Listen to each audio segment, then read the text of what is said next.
তুমি কোন ক্লাসে পড়ো? 6। 6, ক্লাস 6। দেখি তোমার বই, দেখি ক্লাস 6 এর বই দেখি। তোমার বয়স কত? 12 চলেছে। 12 বছর। তুমি ক্লাস 6 এ পড়ো? এই শিক্ষার মান কেমন এইখানকার? ক্লাস হয়?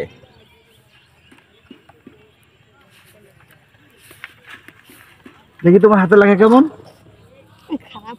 হ্যাঁ, দেখি তারপরে দেখি। খারাপ কেন? অনেক সুন্দর লেখা হবে তোমার হাতে। আমার থেকে তোমার হাতের লেখা ভালো। দেখো, রিডিং করতে পারো? অবশ্যই। এদিকে আসো, আমাকে একটু এটা পড়ে শোনো।